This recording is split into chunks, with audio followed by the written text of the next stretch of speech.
What's up, you filthy casuals? Welcome to the Casual Shenanigans Gaming Podcast, a podcast all about everything PC gaming related. I am one of your hosts, Germ Gaming, and tonight I'm joined by Dave. Hey folks, I am Dave, the not-so-evil Viking 13. And Reagan and Shane from the Short Game Podcast. Hi, I'm Reagan. I'm the host of The Short Game. And I'm Shane. He's my bro host. That's pretty good. Bro host. Now, do you guys have cutesy names you go by? Like we both have our gamer tags, or no? You prefer the real things? Okay. Nah, you guys are too cool for us. Look I at go you by adults Reagan. over there with your actual names. It seems like a bad time after we actually started live streaming. It seems a bad time to ask this, but I didn't think of it till now. Are you cool with your last names showing up on the live video? I'm fine with that. Okay, when it goes up on YouTube, that's all blocked out, but... Nobody out there is going to see my face, right? No, definitely not at all. No, just mine. Big difference. Are you guys twins? Oh. Hello!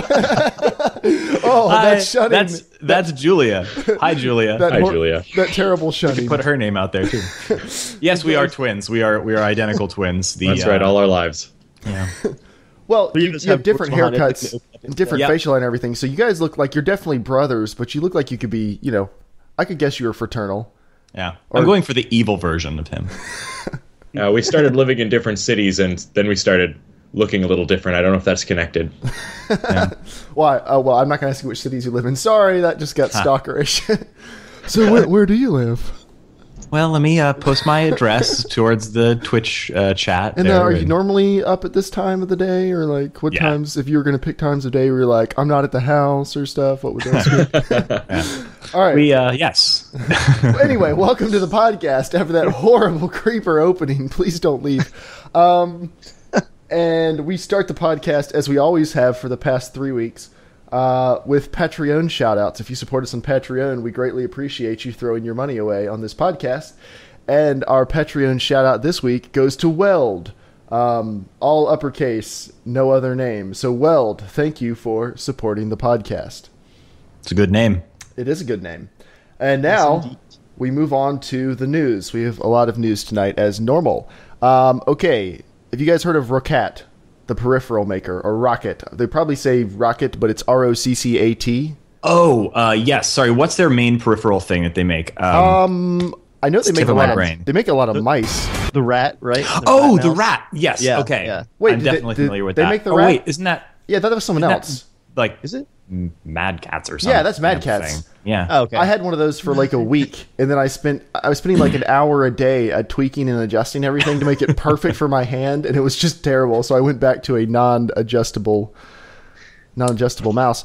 But Roccat, or Roccat, depending on how you pronounce it, they have introduced what might be the ultimate gaming mouse. Okay. This mouse has a 8200 DPI laser sensor. If you don't know how fast that is, that's fast. Okay, but the thing about it that's so amazing is the number of buttons. Hopefully I won't forget any of them. It has the regular buttons, doot doot. Then it has 4 buttons flanking those. Then it has 2 side buttons. It has 2 more side buttons in a different place, a lower thumb button, a side scrolly wheel thing, and then a toggle switch on the top, which makes all those buttons flip from A profile to B profile, so you can double all of those buttons. Okay. Oh my gosh. So it's a two-handed mouse. Yeah, and this ad keeps trying to play when I scroll down the page, so sorry everyone who's about to hear that. It has a 32-bit processor and 576K of RAM for rapid macro storage. So I'm very confused by this idea. Go ahead. It's a weird mouse. Looking at it, I'm not sure where to put my hands. There's like these narrow grooves where you can slide digits in between all the buttons just poking out. What's the name of this mouse? The Roccat Tyon. I'm going to post a link in the Twitch chat. I think I'm looking at it right now, and it's I don't see how they've managed to squeeze this many buttons onto it. And it has it has neon, underglow neon, so straight out of the early 2000s. Wow. It's I am honestly interested because I hate mapping things to like numpad or the F keys and stuff. To me, that seems like that's too far to reach when I'm gaming. So if I could have just all of that on my mouse, it's like who's the other company? I think Razer. Don't they have an MMO mouse that has something like 12 buttons on it? I've seen that, and it essentially looks like it has a sort of inverted, curved kind of. It looks like a numpad on the mouse, essentially. That's probably how someone came up with it. They were like, you know what we could do, guys? And it was like, guys, that's a stupid idea. It's like, no. We could give you one keyboard for each hand. Both of them are also mice. I think that could really be good for MMOs, but I don't necessarily see the appeal for games where, I mean, you're not designing a game with something like that in mind. Right. I feel imagine if you were. Yeah. Just think of it. Yeah, forget developing for the Kinect. You want the true challenge developed for a mouse with 12 buttons. They all have a function. It's like ARMA in hell. Well, I was going to say, this might actually be the first mouse that can play ARMA without using the scroll wheel. Oh, that's an idea. You just map every scroll wheel function to a different button on the mouse, and then spend all of your matches doing this. I don't think I could use something like that without constantly looking at it. Yeah, exactly. Like particularly considering the lights. My current mouse, well, it can't come up high enough. Never mind. That was going to be cool. It has 2 buttons on the side, and I feel like that's a good, respectable amount. Like 2 buttons, DPI switching, and a scroll wheel. That's enough that I don't have to move my hand around and I can comfortably hit everything. But I don't know. It makes you wonder how many more you could get away with if you really tried. But I don't know. It's kind of cool. With a try. Dave, so I'm going to chide you lightly. You did not get a time code on that news story. I did. I don't see it. I just haven't typed it in yet. Oh. I can watch your cursor when you move it on the Google Doc. Don't lie to me. I've now moved down a line. Okay. Sure. All right, so we're moving on to the next news story, so you might want to get that time code ready. Asus have announced the GX500. It is a gaming laptop that is, 2 centimeters thick, roughly, and it's a 4K screen. A 15-inch laptop with a 4K screen. If anyone wants to calculate that pixel density, go ahead. I'm guessing that's similar to like an iPhone's pixel density. Well, it's got to be at least like 230 DPI. And they boast that it's the world's thinnest 15-inch gaming notebook. Now, I know what you might be thinking. 4K displays need powerful graphics cards. What type of wizardry have they stuffed into this super thin gaming laptop? Do tell. They crapped it out on this one. It has a GTX 860M, which is pretty much going to be like a GTX 750 if you're looking at desktop versions. Not a horrible card, but if you want to play at 4K, you're dreaming. Like what's it going to take to run something at 4K? That you could get for a laptop. Nothing. That's not a thing that exists. Like one of those SLI laptops, maybe like the dual 2 laptops 880 GTX linked by USB 3 or something. I mean, as it is now, I have an R9 290, one of the beefier desktop cards you can get, and I could play at 4K at 30 FPS on medium, maybe on some games. So.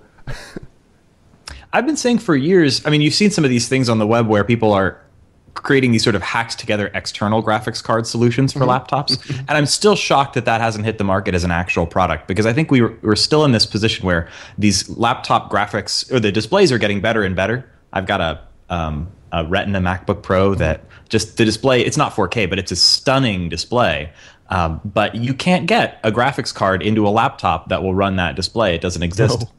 And I'm really surprised that even it's clearly possible. You're seeing some of these great sort of hacks where somebody's put together a PC power supply, ribbon cabled over to a full-size desktop graphics card with a full-size, with a cable running somehow into the computer. That's a terrible solution for your average user. But if you want a true laptop gaming thing, having yourself tethered to the wall might not be that bad if they could make something reasonably sized that you could throw into your bag along with your laptop, or not if you weren't going to use it. Well, we've already made a step in that direction. There are laptops that run on Intel integrated graphics most of the time, and then actually I think a lot of MacBooks do this, and then they can run on a NVIDIA dedicated GPU when they need it. So all you can do is just take out the dedicated GPU and make that the box you buy if you want it. So put it in a dock. Put it into a display. I'm surprised Apple doesn't put them inside get the glossy white Thunderbolt display, because the Thunderbolt display has the bandwidth to drive that. Yeah, that could make sense. Quick, file the patent. Wait, you're saying the display like in the monitor? Put it in the monitor, yeah. That would be an expensive monitor, because it's Apple, so they're going to double the price of whatever graphics card they're sticking in it. Yeah, no, it would be fearsome expensive, but That's not I a think bad that would idea. be a good form factor for it. So it's a it's laptop super when you take convenient. it places, and So it's can like Yeah. a MacBook display. Air when you're carrying it around, and when you want a game, you plug it into your 30-inch cinema display, and you have the power of a GTX 780 or something. Yeah, it's been what I've wanted for a while, and they still haven't obliged me. The GTX 780 is actually exactly what I have in my Mac. So Yeah. Oh yeah. Now, will that are you running a 1440p display or? Okay, and it handles that pretty well. oh yeah, It's decent. yeah. I mean, it's I'm just thinking like I have- It's not going to win any complaints. prizes, This but seems it's Exactly. This seems like a very viable idea. I don't think Apple would be the people to do it though, because this would require a lot of that No. crazy thinking that only happens in the PC sphere. no. But I yeah. think Nvidia they would just probably don't care about gaming. yeah, and they really don't. Apple just Well, doesn't. they give a shouldn't. crap. That's not Yeah. their. That's That's not not their their bread and business. butter. But I think Nvidia should. They're already doing this G-Sync technology where they're building, their own special flavored hardware into displays. I don't see why they wouldn't. If that was something that was viable, I have no idea if they think that it is. But if it were, I don't see why. I think they would be the people to do it. I'm sure it's technically viable. I'm guessing there's just not a market for it that's sufficient enough that they feel like it's worth doing. We have one. Oh, that needs a Kickstarter then. Yeah. Hey, that's the perfect way to do it. Come up with some way to run it off. Make it USB 3 so it can work with pretty much any computer.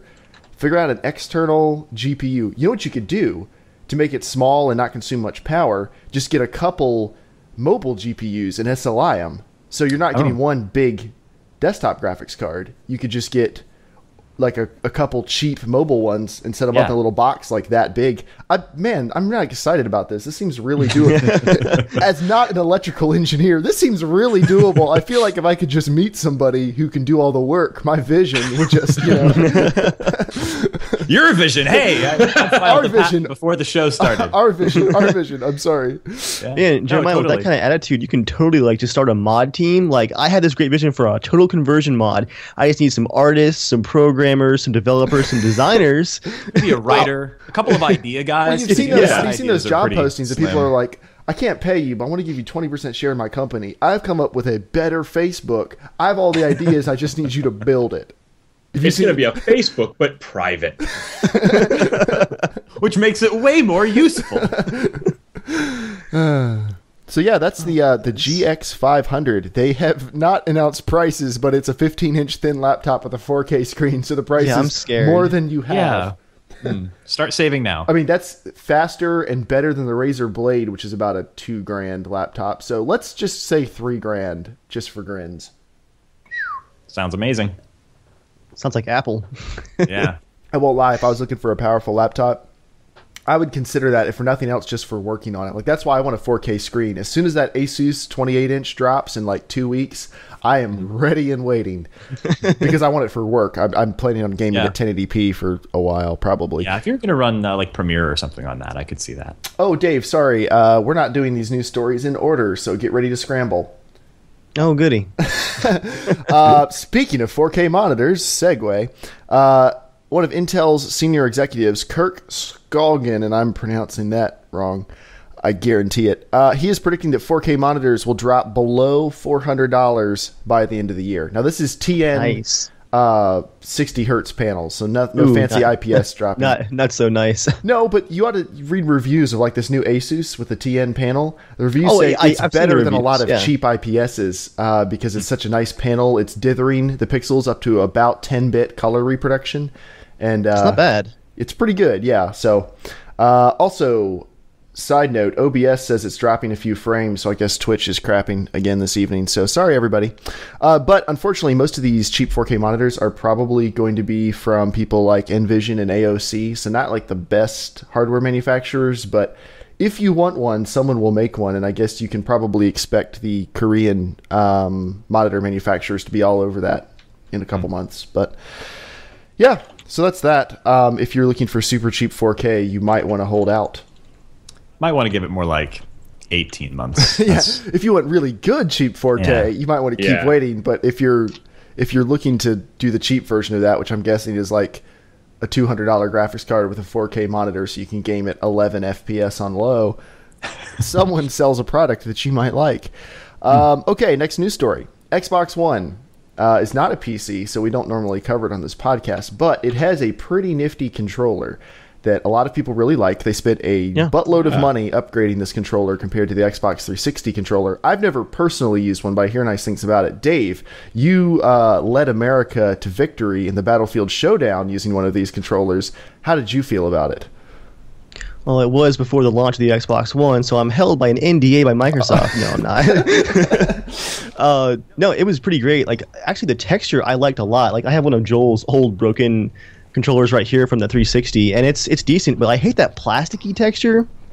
But the new Xbox One controller has that the Nexus style, like that little bit of, how would you describe that texture, Jeremiah? Like a rubberized, sort of. Rubberized. Yeah, there we go. Yeah, plastic. Yeah. It felt really good, especially like playing for hours and hours and hours on it. That's good to hear, because I always kind of feel like that rubberized feel, like once your hands get hot, I was worried it would feel kind of sticky.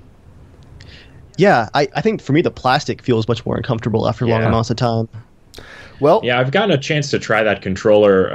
I mean, a little bit. Not an Xbox One owner yet, but yeah, it's definitely a step up. Well, good news for PC players then. As of today, drivers are available, so you can use an Xbox One controller with your computer. So that is honestly pretty tempting. I use a 360 controller for games like Dark Souls and stuff, so I don't know. I'm not in a rush to go get one, but I have a couple 360 controllers laying around. I could sell a few of them and just pick up an Xbox One controller. Yeah, it's nice. It is nice. Yeah. So that's a thing. All right. Let's see. Oh yeah. All right. Let's hit this news story, Dave. I'll let you kind of run with this one. You know which one I'm referring to. Oh yeah, I've been waiting for this one. Give us the update on this news story. Oh, brief recap for anyone who somehow missed us gushing about this a month ago. Did we have Skinner Barkley on when we were talking about this last time? I think so. Yeah. Yeah, because he was actually following this story. Senator Leland Yee of California, a state senator, very large gun control proponent, led a lot of gun control initiatives in the last 10 years, was arrested for gun smuggling and bribery. No, not just gun smuggling. Give them the rest. It gets better. Yeah. He had spent about the last 10 years accepting bribes for votes in California while smuggling actual assault rifles, full auto assault rifles, and RPGs for, I think it was the Chinese mafia, into California and into like Puerto Rico, and it's just all over the place. So he's currently yeah. Does this sound like a Grand Theft Auto protagonist or antagonist? Yeah. I know, right? Yes. I've missed this whole thing. But 10 years of gun control, and then he's arrested for gun smuggling and bribery. He's currently in federal prison awaiting trial. But here's where it gets really awkward. He was in the running for Secretary of State in California, and it was too late to drop his name off the ballot. The election was Tuesday, and he pulled 10% of the vote in California from prison. Oh my God! So which I don't understand. Yeah. Like, how did people not know he was in prison? Did they not care? Were they just trying to show their support for him for some reason? Like, I don't. There were 6 candidates for Secretary of State, and he pulled 10% of the vote. Wow! So was he like third? Do we know where he ranked? I think he was tied for 4th. Okay, so that it could be worse if he was like second or something. That would be California. I'm sure a lot of people just go into voting booths and punch holes or they're like, punch buttons without looking. I remember that guy. Yeah. He said he wanted to get the guns off the street. He gets my vote. He'd been in office for like 12 years. And he better with an R next to their name. Yeah. Or a D. What is this guy? What's definite D. He's a big D. I was waiting for that. No, yeah, he's in San Francisco is his district, right? Or that's okay. Well, then we know San Francisco's district, and he favors very heavy gun control, so he's most certainly a Democrat. Can make that assumption. I'm moving to the Bay Area shortly, and we are. We'll see how that turns out. I really want to go visit San Francisco. I'm looking forward to my opportunity to vote for currently incarcerated felons. Yeah, it's going to be a selection pretty soon from what I hear if it keeps going this way. Is this going to go from like chicken in every pot to like smuggled assault rifle in every home? That'd buy my vote. Oh man. yeah, that's the Leland That's D a crazy update. story. I'd not hear about that. I just through quickly trying to find a picture of this guy. I'm on an article that says he was involved in the hot coffee scandal with Grand Theft Auto. He was one of the people calling for like, this is obscenity, remove it from the shelves. Like, even people are like, you realize you have to hack the game and no one can just do this. Like, you have to do way too much work. We have the internet. You can just Google boobs. Or you can spend like 6 hours of work to unlock this terrible. Or step game. 1, learn to program. Yeah. Step 2, yeah. But yeah, that's Yeah, I forgot actually that part is that the two things he hated most in life were guns that he wasn't trafficking himself and video games. He hates competition. Yeah, and children learning how to program. Yeah, I forgot he also got that one law passed in California that was overturned by the Supreme Court that required like an ID for selling video games or something like that. Which doesn't make sense because M-rated video games require IDs anyway because shops are supposed to card you, but whatever. So it would only have increased the requirement for Mario games, I guess. I think it's one of those moral outrage laws that doesn't really accomplish anything. It was. I believe the current ID is not a law; it's a like self-regulation thing for the industry. Oh, yeah. And he passed a law that, like, the state said you can go to jail if you don't check IDs for selling video games, and the Supreme Court's like, no. 1 second. He's quite a character. I'm texting Joel because he says he wants to call into the show later. So, cool. All right. So that's that story. What was I going to say about Leland Yee? Oh shoot, this isn't. There's so many things you could say. This is good radio here. Oh yeah. People not understanding video games. Old people not understanding video games. Just this week, Glenn Beck, friend of crazy people everywhere. Yes, this is so did good. a big segment on his show talking about how Watch Dogs was teaching the young youth of America how to hack, and it was teaching them that. He said he was worried that it was teaching them that it's okay to have this surveillance nanny 1984 state, and which is exactly the opposite of. It's the opposite of the premise of the game, essentially. And in the game, you hack using an app on your smartphone by pointing at things and pressing the hack button. Like, press A to hack. Pro tip, guys: if you want to hack things, okay, you don't need Watch Dogs. I got you right here. That little blue X button right there. You just hold that down when you drive by things, and you are an elite hacker. Wow, will that let me skip red lights? Exactly. Yeah, you might cause a few accidents, but yeah. My controller's a Logitech. Is that going to make it a problem? Ooh, you might have some driver issues. Oh well. Yeah. So, I mean, that's low-hanging fruit making fun of Glenn Beck. But anyway, it's Yeah. We got to hit both sides of the aisle here. That's true. That's true. We have to be fair. True. We have to be fair. D and R, idiots all around. We don't want to get on the stupid Republicans afraid of video games train. That's a long podcast. It's a whole podcast. But it's a fun one. The outraged old white men podcast. Hey, I'm looking forward to being one of those outraged old white men one day. That's fine. That's fine. Actually, it'll be nice. Okay, this is going to sound bad. When all those people are dead. It'll be nice when our generation is old people. It'll be nice to have people who like understand what the internet is. And I mean, with all these conversations we're having about net neutrality, it's really sad. A lot of the people having these conversations don't understand the internet. Like, people are quizzing them on stuff and they don't understand how email works, which is only like 20 years old at this point. I mean, they don't understand how a lot of really important things in regards to the internet work, and all of, their young aides, the people who fetch their coffee, are probably like, please let me help you. I can imagine that there were probably some really young... No, they're too busy typing their emails for them. Yeah. I'm sure there were some really bright-eyed young staffers on Glenn Beck's show just sort of quietly putting their hands over their faces during his entire thing. Well, unless they really drunk the Kool-Aid enough that they're like, no, this is really a thing.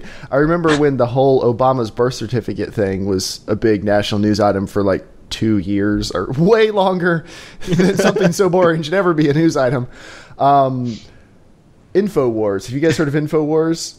Again, No. The low-hanging fruit. What's his name? Alex Jones. Okay, Glenn Beck is kind of a conspiracy theorist. Alex Jones is crazy.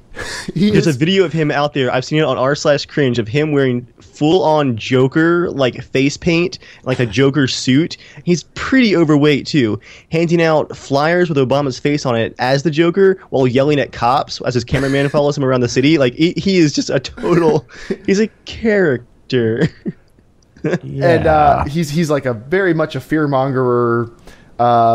Like if anything happens, it's a giant government conspiracy. Everything is a false flag operation designed to lure the American sheeple into, I don't know, fluoride slavery or something. Like it's every week there's a new thing. That's my new favorite term, fluoride. Right. So anyway, when the Obama birth certificate thing happened, he had this young guy on his show. He said the Photoshop expert on his staff was sitting there telling everyone how this thing is a forgery for all. And I know I'm a graphic designer, and I was sitting there going, "Wait, none of the things he's saying are true." He's listen. I can see these pixels, and he's literally just those are false pixels. Yeah, he's just making things up. I'm like, that's not how this program works.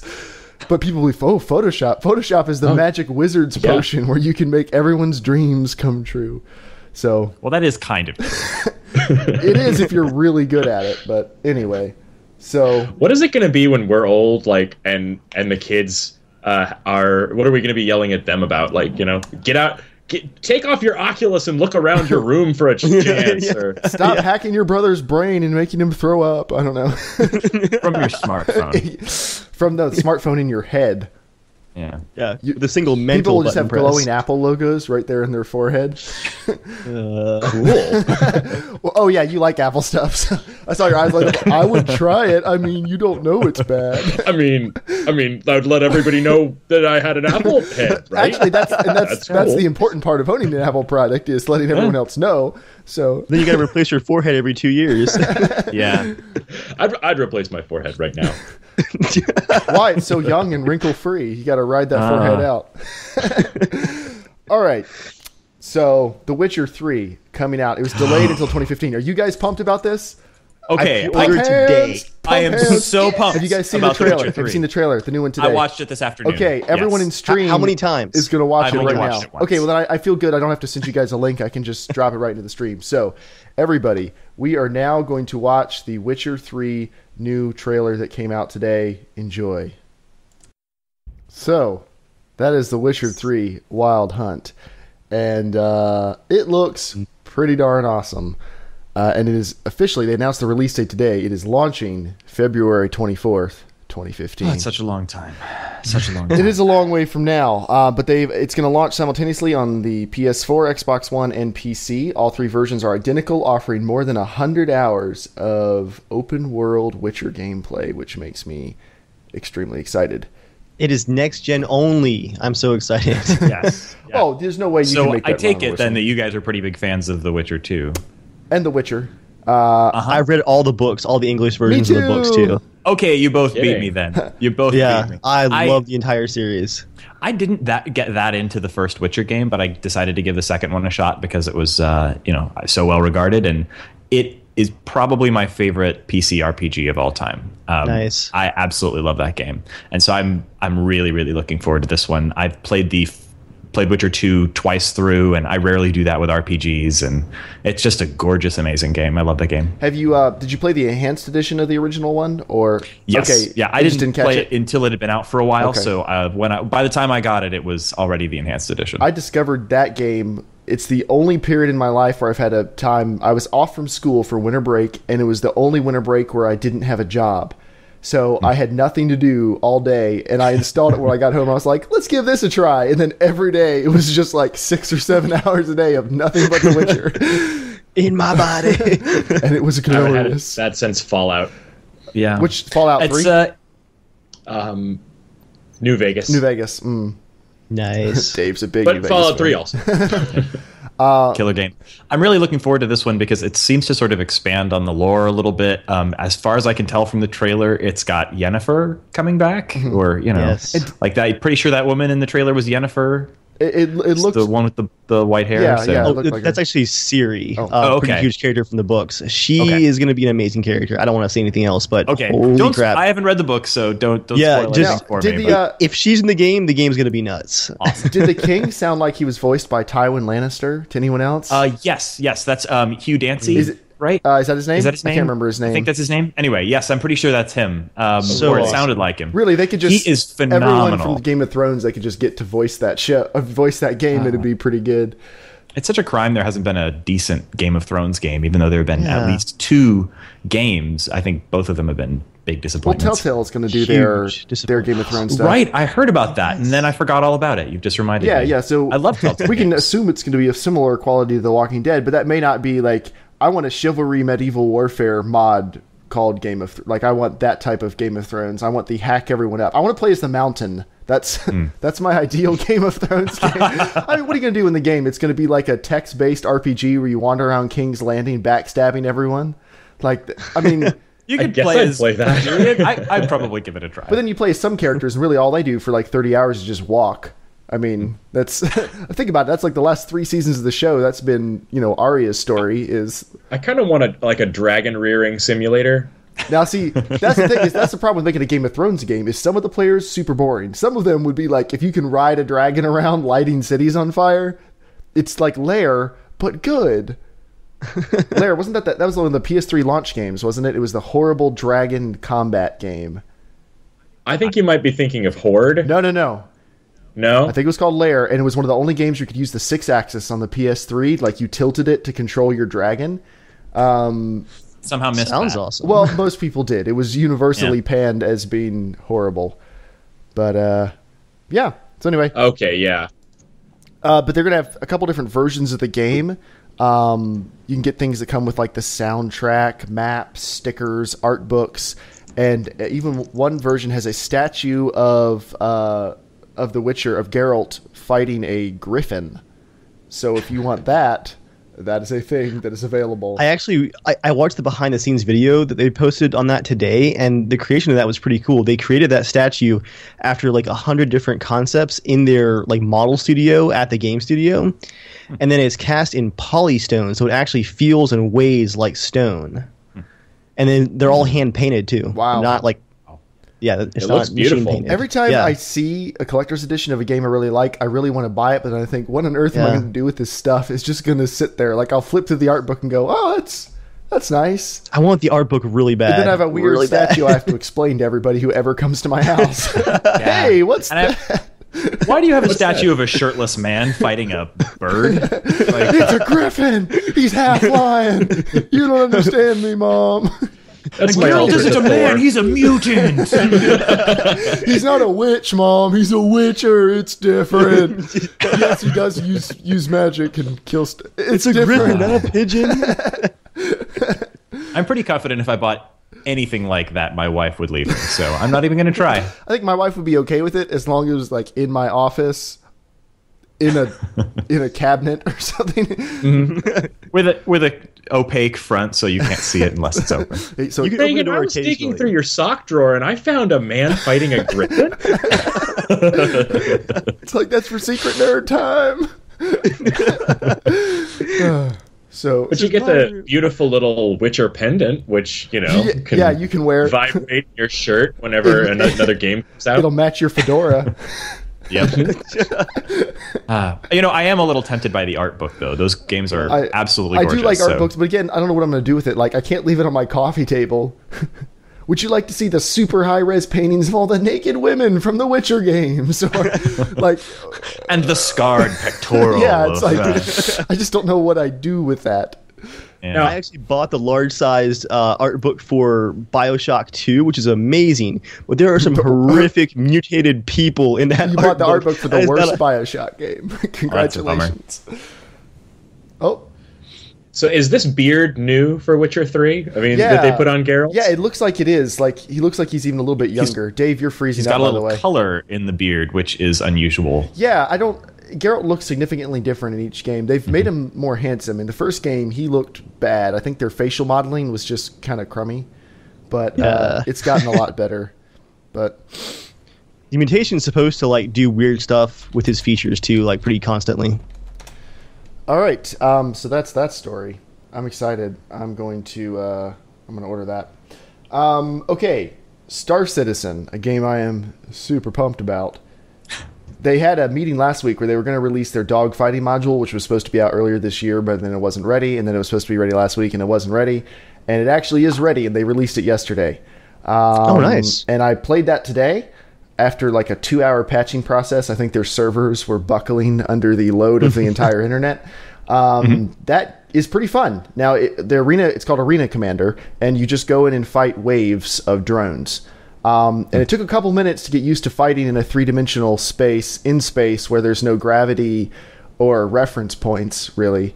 But once I got used to that, it's pretty easy to fly with a mouse. I have the slowest, crappiest, cheapest ship in the game, because I wasn't going to drop like $200 on a pre-order for a game that doesn't exist to get the fast ship. So I've got like the Honda Civic ship with the tiny lasers, but it's a lot of fun. You've got missiles, you've got a couple lasers, and you can just kill these waves of things. And it's pretty. Like, you can tell some stuff is still very much in development, but it lets you just get your hands dirty. And I really like the targeting computers, and like the whole heads-up display is really cool because they don't really have a HUD on your. The HUD's not on your actual screen. It's on your cockpit. So when you need information, you look at the actual HUD while you're flying around. That's awesome. And it performs really well. I was at 60 FPS the entire time, which for as good as this game looks now, but there's only like 6 or 7 ships on screen at a time, and we've been promised dozens. So we'll see. But it runs pretty well. It's a lot of fun. If you pre-ordered Star Citizen, you probably already know about this.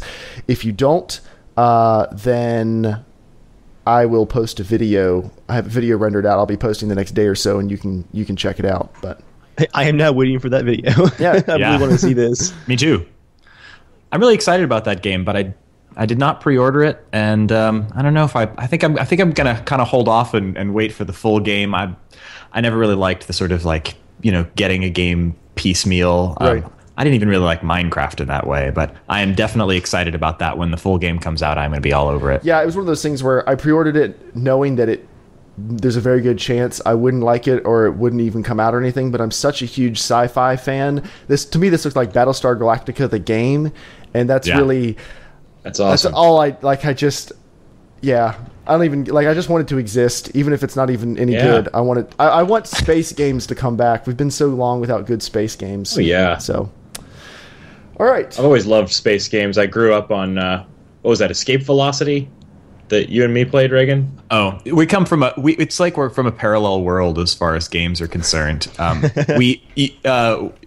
Our family, we were Macintosh all the way as far as computers, so we didn't get to play any of the interesting PC games from the 90s or that era. And also we were Sega kids, and so we didn't get to play any of the interesting Nintendo stuff of that era.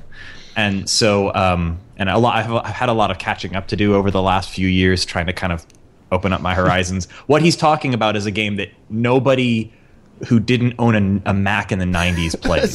That's a small group of people. Yeah. It was.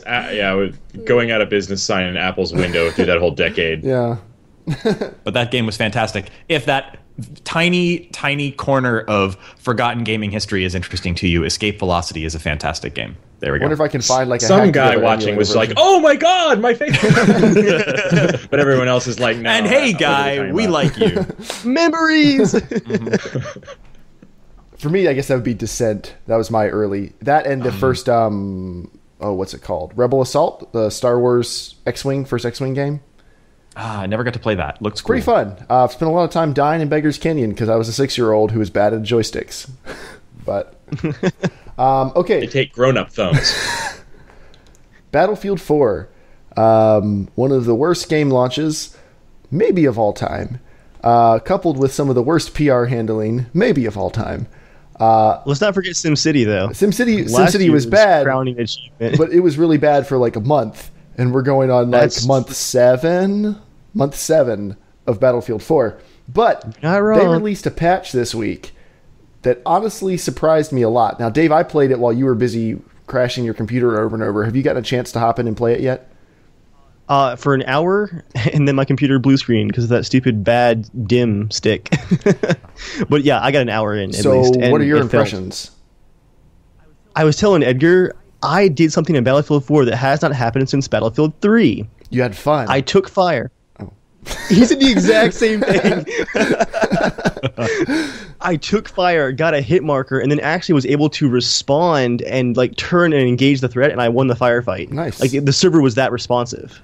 It was on a hardcore server too. Like that has never happened to me in Battlefield 4. It's like you get one hit marker, and like your frames skip for like 3 frames, and you're just dead in the kill cam all of a sudden. Well, really, all we know is it was responsive for you.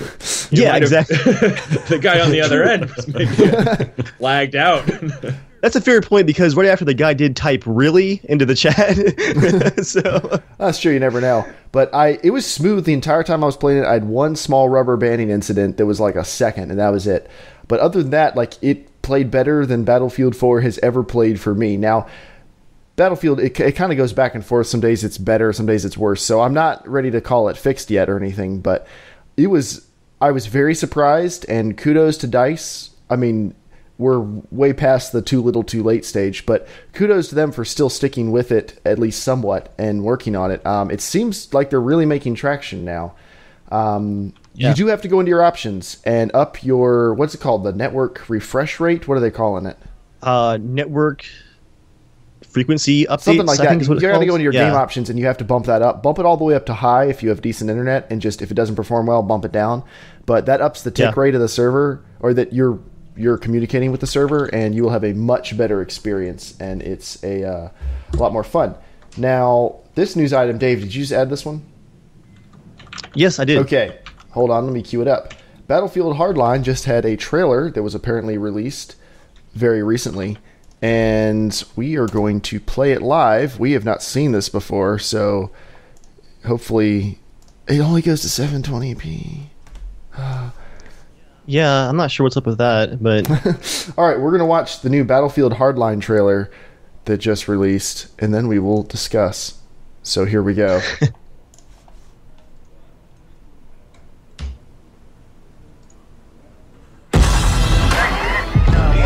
look away, children. Oh yeah, pumping music.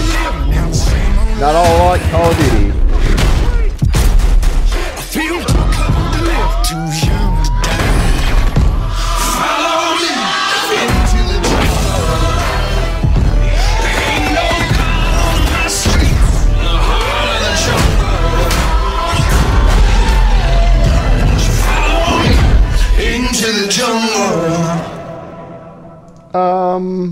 Okay. So That was more of a teaser. yeah. California, as imagined by Senator Leland Yee. Oh, I'm sorry, Reagan and Shane. Were you guys able to see that? I have Googled it. Okay. And I'm probably out of sync with you. Okay, no, that's fine. That's fine. I don't know. I mean, it looks kind of like a Call of Duty game. Even like the music and everything is straight out of the Call of Duty trailer playbook. I don't really have any thoughts other than that. Like, I don't know. Yeah, it's just a teaser. I don't know. I still like the concept of a police-themed Battlefield game on a smaller scale, but this is just like cinematics from the campaign. It's not much to actually figure out, like, is the gameplay going to be any fun? So, yep. Hold on. It looks like I was Frostbite. typing something. Yeah, I mean, I don't know. E3's coming up. I'm sure we're going to see a gameplay demo. I'll wait to have any big judgments until then, but maybe it's good. Who knows? Oh, and don't forget, on the 9th, the YouTube videos descend from the Los Angeles event.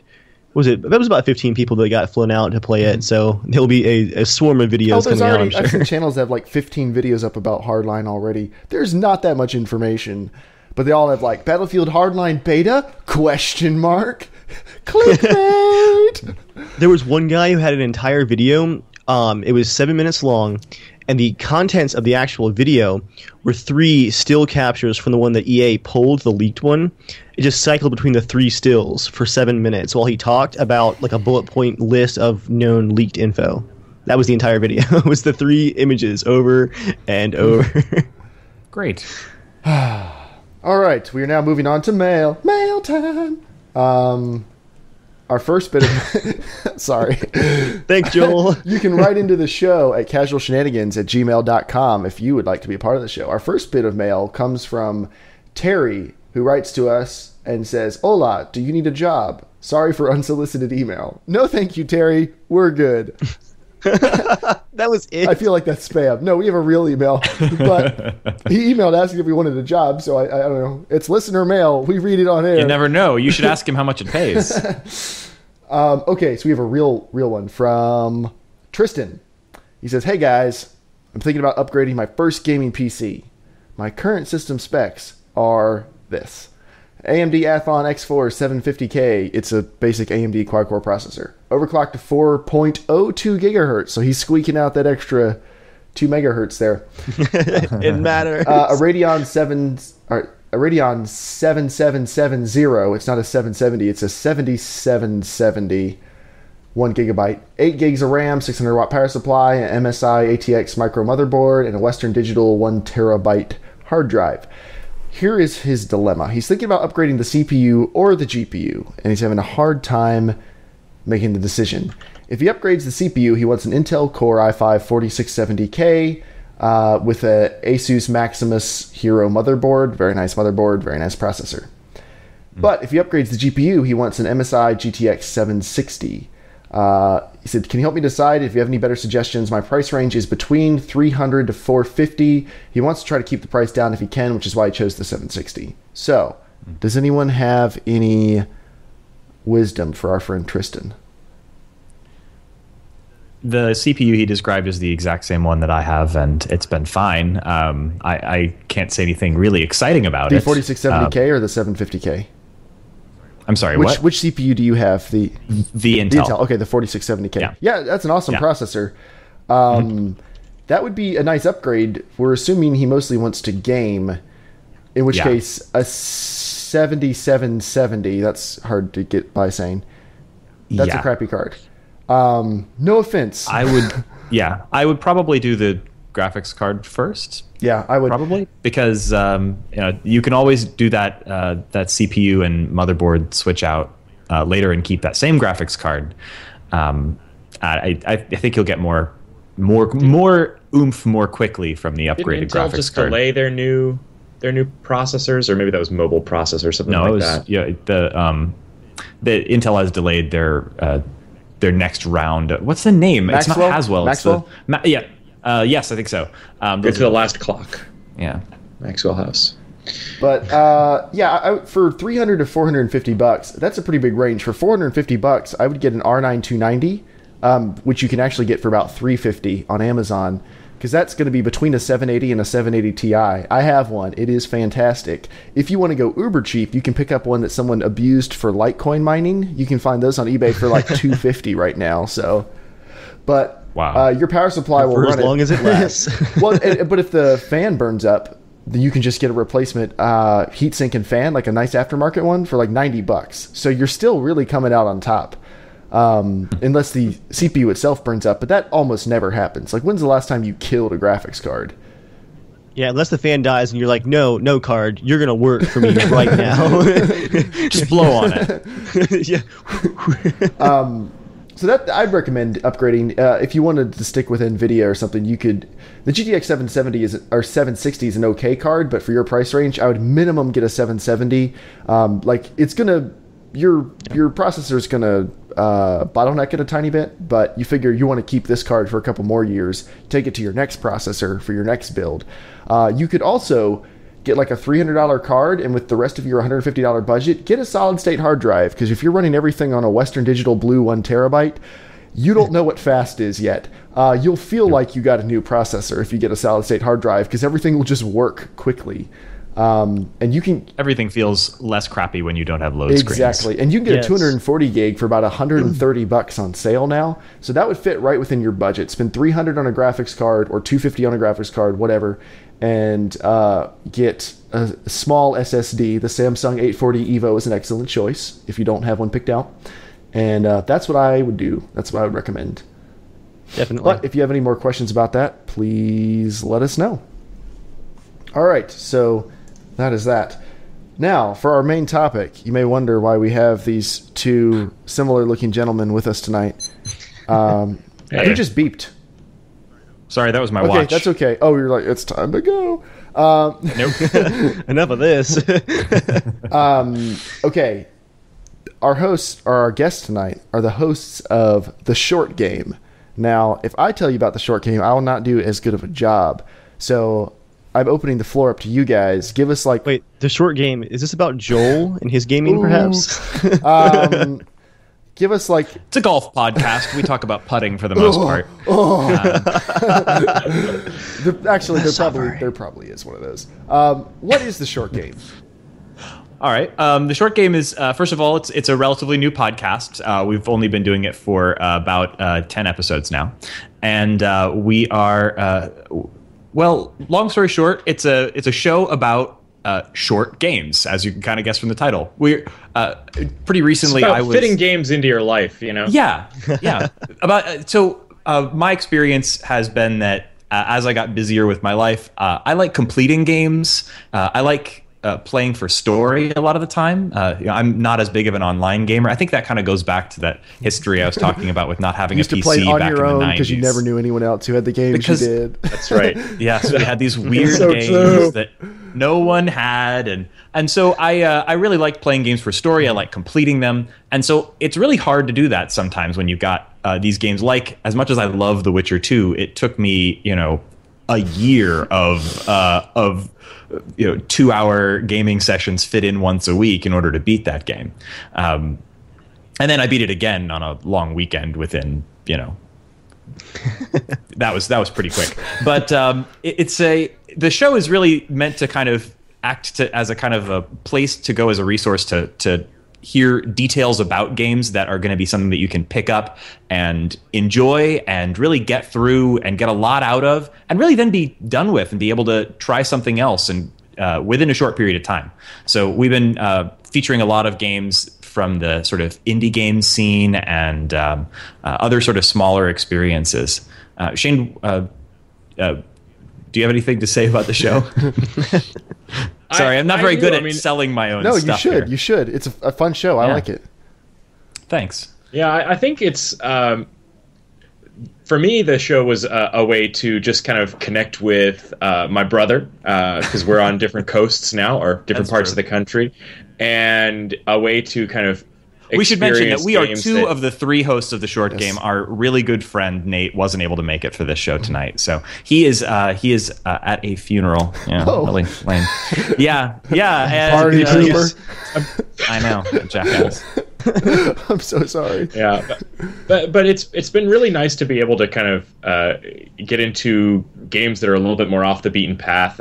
Some of the games we're talking about are games that are a little older, but that I had missed, or some of them are just sort of games that I guess my favorite so far was our episode on FTL. I love FTL. Have you guys played FTL? I love FTL. Oh my gosh, we did that episode right when the iPad version came out. Along with the enhanced, to keep it topical. What do they call the enhanced edition, where they dropped all the new kinds of ships and races and all that.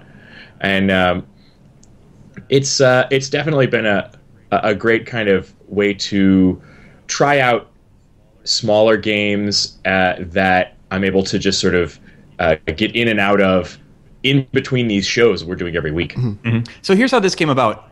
I have an addiction to Steam sales, and I think this is probably a familiar story for a lot of your listeners. And every time one of these things comes around, or a Humble Bundle, or any of these other mass wallet attacks, I'd go and buy 15 games, and I got to the point recently where my Steam backlog was staring me in the face and looking like something, looks like it was going to topple over on top of me. And so my strategy was, I'm going to attack this Steam backlog. I'm going to go through it shortest to longest. And so I started looking for resources on what are good games that are also short, and there's not a lot out there. I found a really good website. So it's not just quantity, it's also quality. Yes. So I wasn't just looking for the shortest games on my list. I was looking for games that I could enjoy, that were not going to take me a month of evenings to complete. So I found a few good websites out there.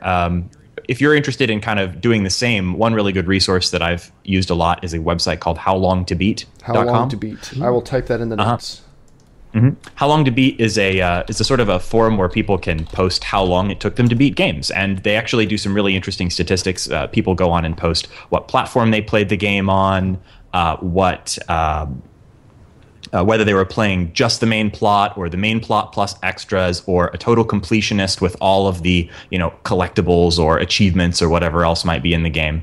And you can really get a sense of how long a game that you're thinking about playing is actually going to take you based on usually at least a dozen or so people's responses. So that's a really good resource. And I've been kind of trying to cross-reference that with all of the great indie games of the last couple of decades that have really good critical acclaim, but maybe not a huge audience, or huge audiences, some of them, but things that maybe I had missed. To give you kind of a sense of what we've been talking about lately, our most recent episode was on VVVVVV. Actually, some people just say V. I don't know. How do you? I've never said it out loud. Yeah, I know, right? I really want to say out loud. But that game is an amazing game, and I've played it at least 3 times because it's so short, and it's just a great experience to go back to and start it again. So we want to really focus on games that are short, easy to pick up, give you a great experience that you can actually complete at some point, and also kind of to be a resource for kind of a discussion of game design. What makes these games so great? Because if we were just talking about, hey, this is a good game, you should go check it out. One of our challenges has been we get so into the talking about the design of the games that our reviews sometimes get close to the length of some of the games. Yeah, you were telling us before the show that we were playing a 2-hour game, and your episode on it was an hour and a half, hour 45. Octodad Dadliest Catch, which is a fantastic, weird, cartoony, great game. One of my favorite episodes we've done so far. Probably not gonna win any Game of the Year awards, but it's a funny concept. Really the concept is so hysterical. Like I enjoy hearing about this game. I haven't played it at all, but I just love hearing about it. Have you seen its trailer? It's just it's kind of like a QWOP with a plot. QWOP. Yeah. Oh, you haven't seen QWOP? It's a web-based QWOP. game. But it's go ahead, Reagan. QWOP is a game where essentially your entire goal is to walk straight forward, but you use the Q, W, O, and P keys to control the thighs and the calves of the runner. I'm looking at this now. This seems... It's a little, also in a way, kind of like Surgeon Simulator. Where if you played that, in that it's really a game where it's really just designed to work against you. You have a very simple, relatively speaking, task, but you've got these controls that are just absolutely designed to make you suck at it, and how that kind of creates this really funny sort of situation. Yeah, that translates to Octodad, where your controls for controlling this octopus man in disguise. He's doing something basic like shopping for groceries, but you're gonna wreak havoc because you are flailing constantly and you can't control yourself. On a gamepad, you have to literally control each leg separately, and also you have control over one of his arms, which you have to use the sticks to control both vertically and horizontally, so that you can grab objects. It takes a lot of work to even just walk in a straight line, but it's amazing. QWOP. I'm gonna add that to the show notes so I can include a link for people who have now heard this and are now interested. I can't believe you haven't heard of QWOP before. Oh, you too, Dave? Just stabbed me in the back there. I've played it before. All right, rub it in. That's right. What now? QWOP is a truly short game because most people will play it for 15 seconds and then rage quit. Well, it's kind of like FTL. I think most people, their FTL experience is about 10 minutes, which is about 3 restarts of them screaming, "Why?" and then just dropping it and leaving. I paid for this. Oh, I love FTL. FTL is one of the only, I get called a roguelike. I guess they're just supposed to beat you to death straight out of the gate, and the whole goal is to live as long as you can. It's one of the only ones I've ever stuck with long enough to learn the mechanics, and the feeling of when I beat it. It was one of the most rewarding victory screens I've ever seen. That's a truly great game. We have a whole episode on it where we really tear it apart and talk about what makes it such a great game, and I am unfortunately terrible at it, but I was joined by my good friend Nate and Shane, who both have some skills, and we really go into depth about the strategy of the game. So if you're interested in getting better at FTL, so if I go deep nerd with you for a second here, Shane, what's your favorite FTL strategy? What's your sure thing strategy to beat FTL? There's no sure thing strategy to beat FTL. The game is too random, but I think my overall strategy for it is boost the dodge as high as you possibly can to avoid as many incoming shots as possible, and the whole rest of the game gets so much easier at that point.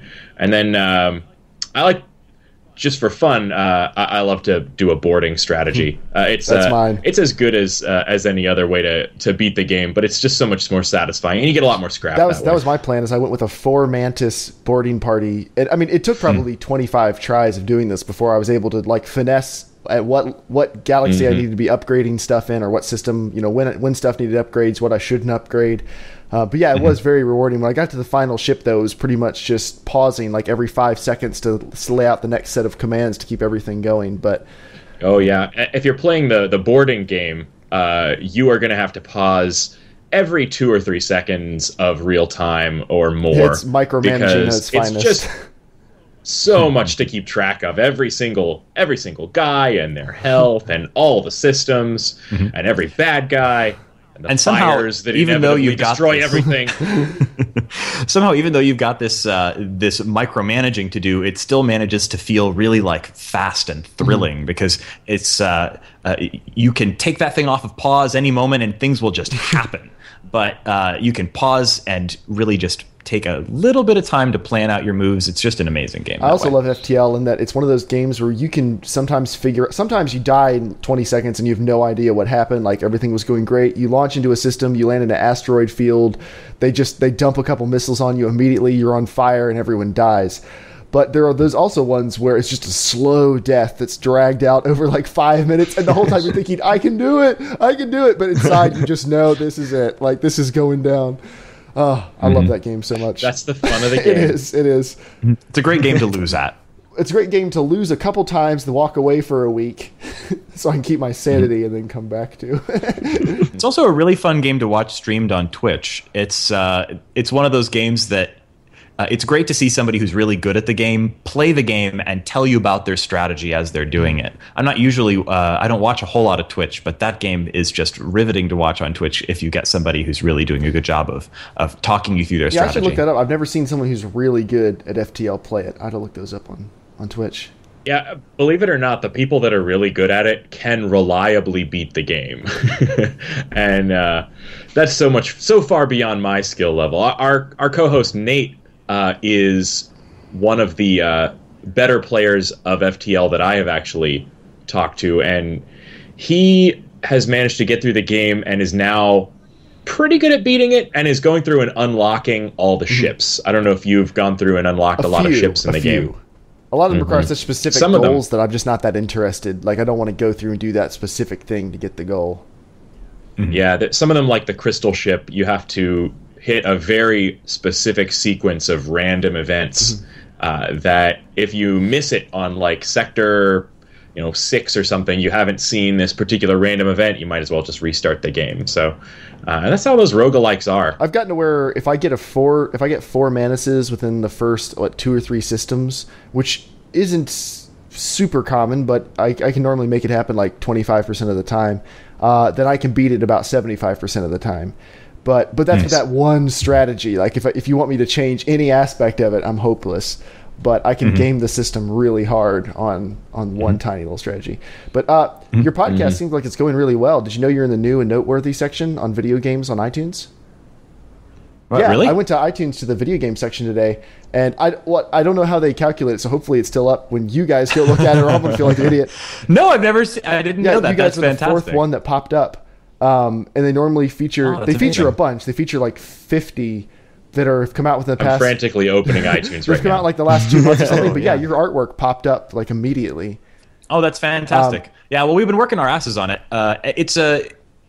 It's been a lot of fun to do. We really do a lot of work on the editing and planning. So it's one of these types of shows that we hope that each episode is going to sort of stand as something that you can go back and listen to. We're not trying to do the news of the day or be topical. I listen to a lot of shows like this one that do that. But our show, we're trying a little bit of a different tack. I was a little bit inspired by other great podcasts, and I will now tell you about 2 other fantastic podcasts that you will go and and listen to instead of ours, and then this whole exercise will have been not. But if you haven't already been listening to Retronauts, I have not. which is Retronauts is a long-running podcast that deeply inspired ours. They started out as a part of the 1UP network, and then obviously things went south. And they recently came back as the result of a Kickstarter project. What on the internet hasn't been the result of a Kickstarter project? I mean, Reading Rainbow is coming back because of a Kickstarter project. So, sign me up. You hadn't heard about that? Future. No, I did. Yeah, oh my Reading gosh. Rainbow is coming back. So. One of the big goals, if he got enough money, was going to be he'll do an episode wearing the Geordie LaForge eye mask. But that Kickstarter got $1 million in less than it's a nostalgia. day. That's how Kickstarter works. You could go on like, I want to make an iPod case. It looks like a cassette, and you have a whole bunch of hipsters going, "I'll spend $10." Like, it doesn't matter if it's good. I mean, that's all you have to do. We should do a Kickstarter for our show, Shane. Well, I mean, I'm looking at us right now on the new and noteworthy iTunes are you page, still up there? and Like, we're still awesome. up there. And can our Kickstarter be far behind? Yeah. The crappy thing about sounds like we gotta. Oh, sorry, go ahead. We don't need Guest any goes money first. to do what Guest we're goes doing. first. So. Well, we're. I'm shocked that we're on New and Noteworthy. That's actually, you're the first person who's told me that. Thanks for the news. The frustrating thing about iTunes, like, that's good. Don't get me wrong. I didn't want to sound like that was bad. The frustrating thing is that iTunes won't give you any metrics. So as far as like trying to figure out how did that happen and can you replicate anything, you have no idea. You're up there. Like, could it be random chance? I don't know what your listener numbers are, and I won't ask you to divulge them on air, but I don't know if you need to hit like a certain number per episode of growth or whatever else. I never even thought to check it. So I'm assuming we were never on the new and noteworthy section because we weren't like meteoric growth or anything. So I have no idea how they calculate any of it, but being up there means a lot of new people see you. So maybe you'll get a nice bump in your next, I don't know where you host if they give you good stats, but we get okay stats. We do our own hosting through, we've got a WordPress site, and we're doing our hosting with statistics through Blueberry, Blueberry, whatever. So they give us okay stats, but there's a long delay on them. Do they tell you where your traffic comes from? A little bit, but mostly from our immediate family. Yeah. Well, because if it can tell you iTunes. Well, I've downloaded the show on 5 devices myself, so boost. So yeah. Yeah, but if you can find out how many come from iTunes, it'd be interesting to see if you get a nice bump from being in the new and noteworthy section. So that'd be fantastic.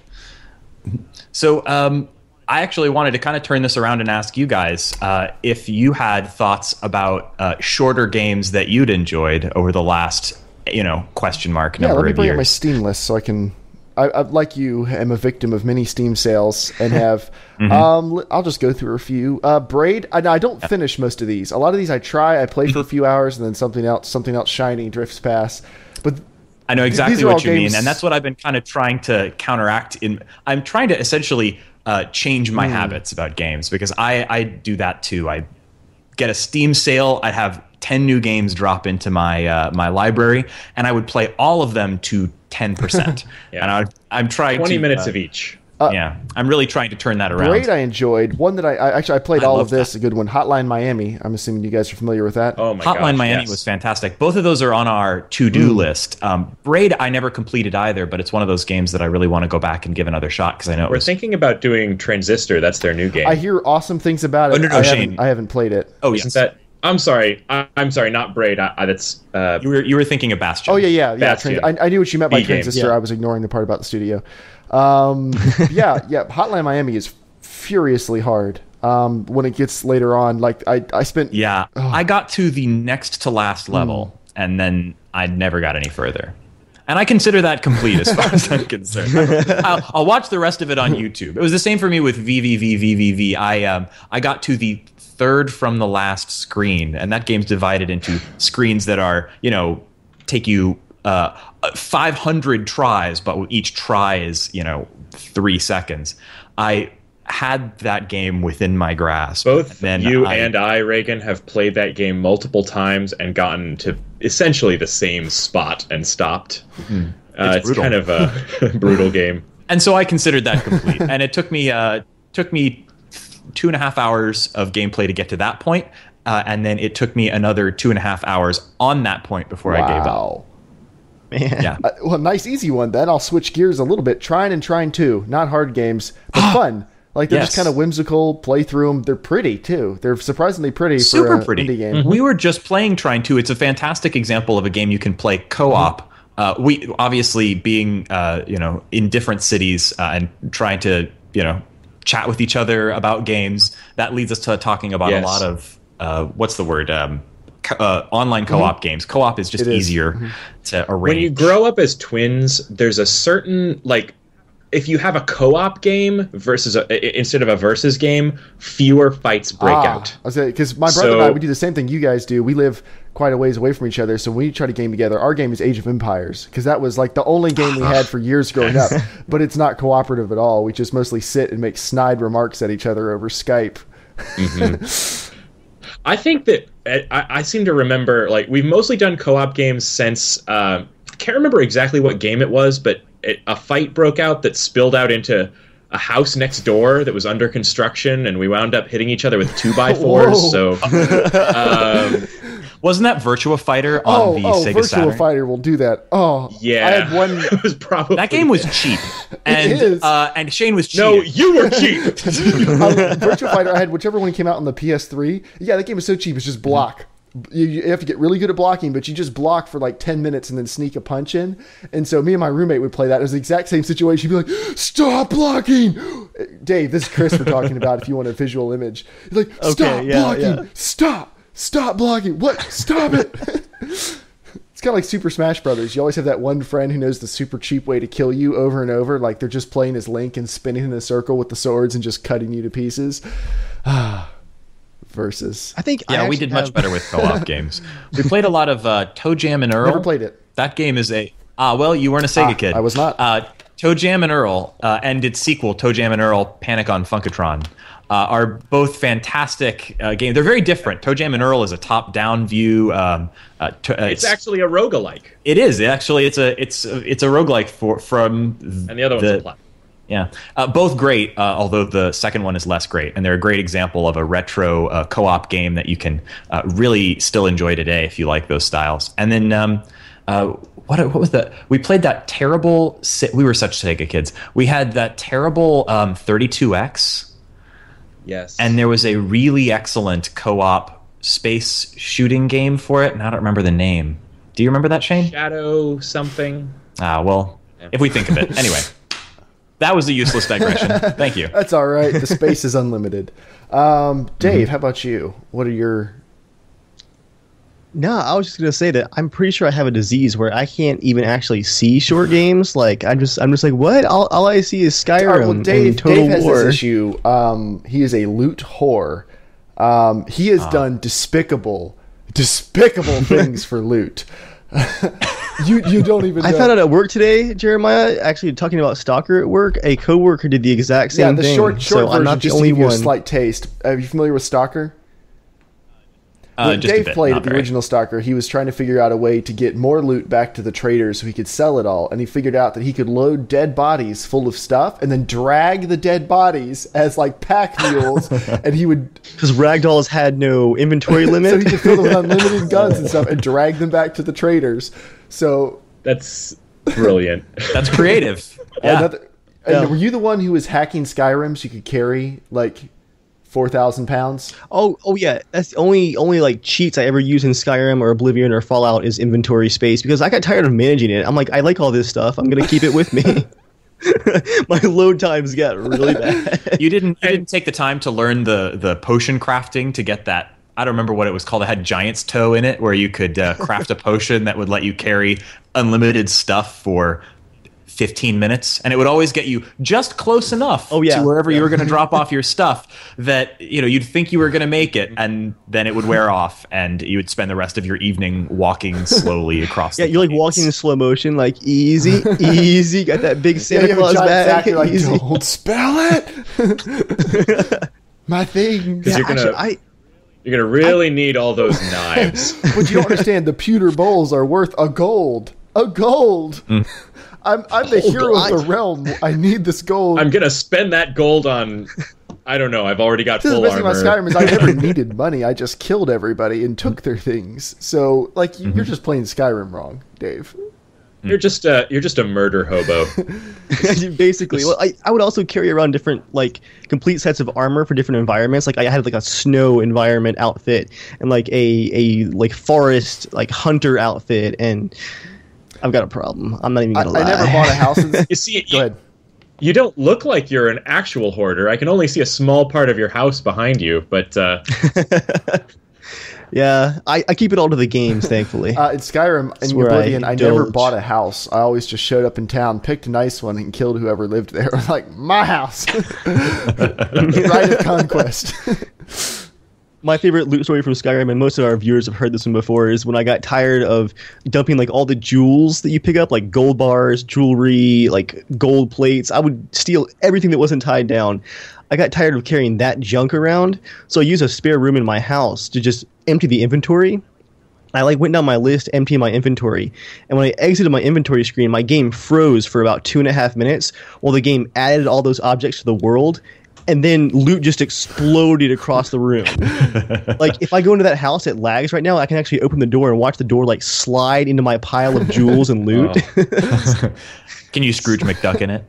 Yes, you actually can. Like, it lags a bit, but, like, it bounces off the walls and, like, flies around in piles. If you do the dragon shout, does it just, like, all fly into the air and huge... I'm afraid to try that, actually. It sounds like you gotta do SLI it. 680s, get Shadowplay ready and get us a 60 FPS dragon shout of all the jewels flying through the air. That ought to be like your channel intro, is flying jewels with you roaring in your Skyrim outfit. I think there might be a whole game there, just a Scrooge McDuck diving and swimming around in golden jewels We've got, simulator. Like, Bulletstorm games that just make fun of the whole shooter thing. Why isn't there like a loot fun game where like loot is just laying massive gold? Well, that's kind of what the Lego games are. The Lego games just like coins. My wife loves playing Lego Lord of the Rings, and the whole game is just basically dumping prizes on you nonstop because it's designed for like kids through adults, so they focus heavily on the kids side. If you get to the point of the loot where like the whole game is like, how do I not drown in gold? That would be so fun. I need to expand my mansion to fit more gold We call bars. it the 1%. That's Yes.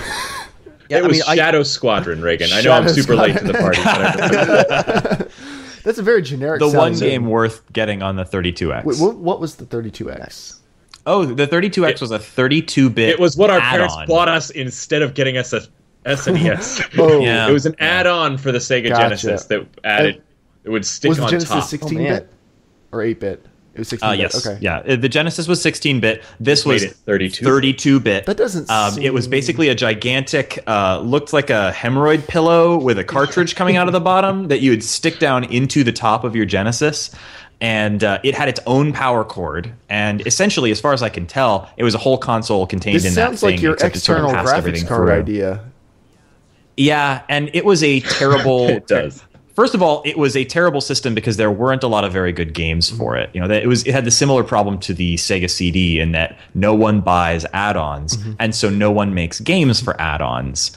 So it didn't have a great selection of games, and the games were pretty noticeably better than Genesis games, but they weren't on par with things like the PlayStation. It was really that kind of weird in between point, and it also broke after only about maybe just 6 weeks or something. That was where I first played the first 3D Virtua Fighter game. Nice. Oh yeah. And the Shadow Squadron was also 3-dimensional, which was really shockingly cool at the time. It was not even real wireframes. It had polygons. It had actual polygons. Maybe only like 15 of them, but they were polygons. So I'm looking up shaded surfaces. I'm looking up the. It looks like the 32X sitting on top of a Genesis looks like the bridge of a Star Destroyer, like perched on top of the Star Destroyer. And it was its own 32-bit. That makes it sound a lot cooler than it really looks. Imagine a Star Destroyer with hemorrhoid pillow is better, guys. cut off. Like it's the rear quarter of a Star Destroyer without all the guns and rockets. And black and Sega. We also had the Sega Channel, which was another one of those things that you'd plug down into the Sega, but it downloaded games over your cable TV signal. That was so cool. Man, Sega was really ahead of their Sega Channel time. was amazing. Sega had a ton of really cool add-ons, all of them huge failures, but I look back pretty fondly on all of them. The Sega channel, we had this one game that I've never been able to find again, even in ROMs or anything, that was the most perfect version of Bomberman that I've ever played. Oh, yeah. And, oh, man, I just remember, like, staying home sick from school one week. I was super, super sick, and I would just be going back and forth between hurling and getting on the Sega channel, and hurling and getting on the... until there was nothing left in my stomach. So, I mean, because internet browsing back then was, well, it didn't really exist a ton. So, this was not internet, It was actually. over your cable, though, right? I'm saying, so how slow was the browsing on that? There was no browsing. What it would do would be overnight, your cable, your Sega channel...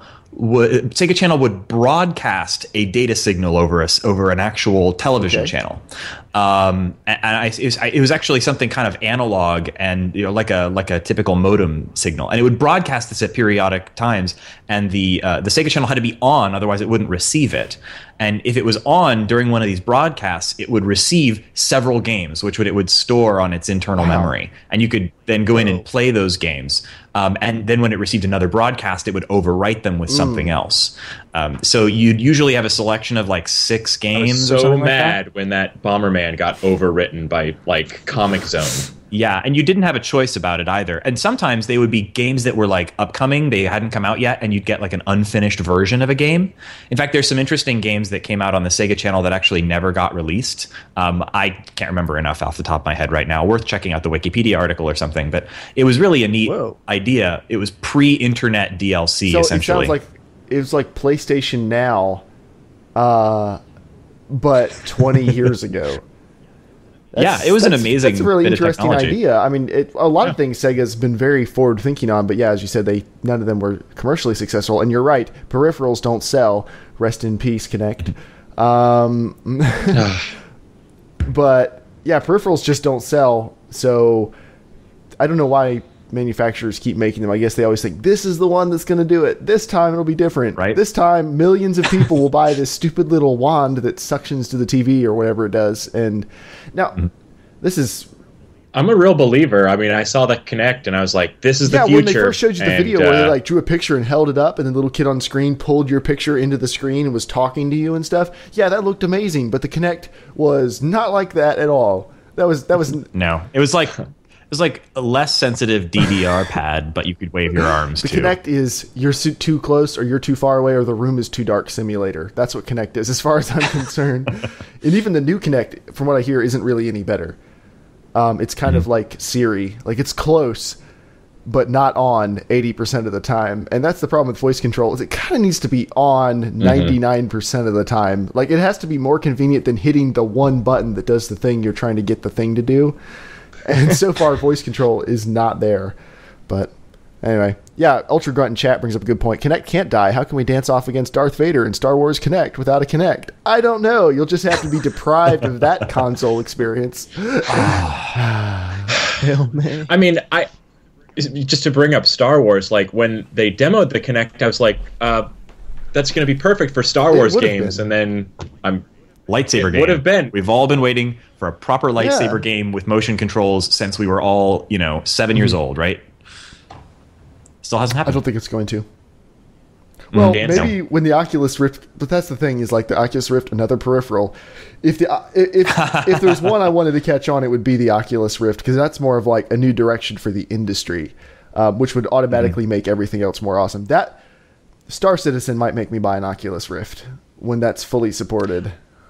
I saw this. I'm struggling to remember the name of it, but speaking of amazing peripherals that will never catch on, I saw a demo today of a set of gloves and had an optical sensor that goes on your chest. I don't know if any of you guys have seen is this the thing. One that just shocks you when you get shot? I'm struggling to remember the name, but is it like the shock vest? Like it? Okay. No. Although I think we actually had something like that for the Genesis, but there's a thing that has a camera that mounts on your chest and some like sensors in a set of gloves that's doing a Kickstarter like right now. I'll see if I can find more info about it. but it looked like it would pair really nicely with an Oculus because you could see your hands in front of your face. And they were saying, like, that's the first thing everybody does when they put on an Oculus. They, like, wave their hands in front of their face. Like, I can't see my hands. And then you could see your hands and you could interact. That's cool. I feel like if I had 30 grand to spend on a gaming setup, an Oculus Rift, one of those things you stand on that rotates, that lets you, like, walk around. You know, if you know what I'm talking about, have you seen those? It's like a rotating treadmill that suspends you just high enough that it keeps you in place, but you can walk around on it with an Oculus Rift on, and one of those vests that when you get shot, it jerks in the same place you get shot. Like, all that together is like the real first-person experience, I guess. It probably is really disorienting. You come out of that with PTSD. Yeah, it's probably really disorienting, but whatever. Which is mentioning, not to tear this all the way back to Genesis peripherals again, but the other Genesis peripheral that I'd forgotten about until you just mentioned it, and now I'm going to have these PTSD dreams. It was awful. We were like I said, we were big Sega kids. And you're like, Mom, I want a Nintendo. I just want to play Mario. No, it was total Stockholm syndrome. We really believed in this. Okay, so you're one of the classic console people. Like, you had to prove to yourself that, no, this is better. Like, you're going to ride your sinking ship all the way to the ground. Let me guess, you had a GameCube. Yeah. Oh, actually, no. I got a GameCube.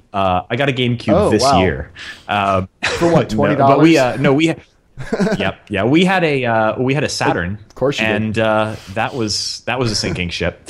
No, the peripheral we were talking about there was that, I don't know, it was a third-party thing. It wasn't an official Sega thing, but there was a vest that you would wear that had on the front of it, essentially it was like tying a subwoofer to your body. And the premise was that, you'd feel the action of the game, and you'd plug it into the console in some way, and it would vibrate your body while you play. It was, oh man, how did we, what possessed us to get that, Shane? The 90s were an amazing time, weren't they? Basically. But this new thing, the Control VR, I found the name of it, and it actually does look pretty legit. They've got their Kickstarter up right now. If you are going to drop $1 million on an Oculus and a hamster ball to live inside of, and you want to be able to see your hands, this seems like the piece of technology for you. There's a very small subset of people who are like, I'm so glad I'm alive right now. Joel is that person right now. Who he expects a phone call. Speaking of Joel, actually, I was about to segue into our news segment called 90 Seconds with Joel. So let me text him. He's on Skype right now. I can just Skype him. All right, we are going to Skype Joel into the call for 90 Seconds with Joel. I love how his accidental photo is still his photo on Skype, like Dave, a month I don't later. See a time code. Oh, you'd like a time code, wouldn't you? Code. It says he's on Skype. I don't see him. How will we know when Joel didn't show up? The dead silence. All right, well, I'm going to hang up on him, and then I will call him. Wait, are you there? What's up, my brothers? Hi, Joel. How's it going? Dude, it's doing awesome. It's the first wedding I've been to as a guest since before I got married. Joel is a wedding videographer, and I'm a wedding photographer, so we share this bond of never actually attending weddings. So I feel for you, brother. Dude, it feels awesome. It's so much fun. I'm like, hey, I don't have to videotape. I can eat food first because I always have to eat last. I'm like, screw that. Wait, you eat last? That's one of my things. Is photographer eats first because I got to get set up. Not like no. Well, I try that. I try that, but I swear, like people nowadays, like they're like, no, the videographers need to eat last because everyone needs to go through. I'm like, oh wait, then I eat last right as everyone's done eating, and then I got to film some more. I'm like, you jerk. No, Joel, you got to film people eating. That's the good footage. You got to be ready to go. Like those photos. You got to get that chew cam. Yeah, like there was this one uncle guy in the no joke in the background. He was just peeing against the wall. He was so drunk. I'm like, I didn't film that. Yes, you do. If he's doing that in full view at a wedding, trust me, they want video of that. At least with the police report later. But Joel, you're on with Reagan and Shane from the Short Game podcast. If you heard some foreign voices there. No, nothing's foreign to me. Yeah, okay. He's been around. What's up, guys? So I actually didn't read up on anything about you guys because I wasn't planning to be on the podcast. So I'm just going to pretend that you guys are really awesome. Pretend no more. I really appreciate that. Oh, good old Joel says exactly what he's thinking. All right, this is 90 Seconds with Joel, a part of the podcast, usually 90 seconds or way longer, where Joel gets to do whatever he wants. So, Joel, the floor is yours. Okay, so I was watching the Ricky Gervais show last night, and they had a really cool segment on there. I thought it was funny, so I thought it'd be funny to do, right? So we're all on a deserted island, or not all of us together, because that would actually be kind of cool and gay at the same time. We're deserted together. It would only be a couple of weeks, and then more gay stuff would happen. So let's never do that. So back. All right, Joel, thanks for calling in. We'll see you next week. I'm curious, who would I be more interested in? Would I be Dave or Skinner? This is not the discussion. What's your actual question? And Reagan's actually my brother, so we're not going to. We're not going to go there. I'm hosting this. We're not having this discussion, Joel. What's your real thing? Okay, no. You're on a desert island by yourself. All right. Okay, and somehow you're going to live out your entire life. Well, somehow you don't have to worry about food or anything. Short or long? Shut up. Okay, so you have to bring one item with you, right? But it cannot be useful. What qualifies as useful? It can't be a useful item. It can't be like a fishing pole or things like. It has to be purely entertainment value. Okay. So give it a thought, and then, because I already know what I would bring. So I'll go first, and I'll let you guys actually answer. Quick disclaimer. One item. Can it be one item and a necessary accessory that would go with it, or can it be just one physical item? No, it can be like a thing, but it can't be like, I'm bringing an entire library.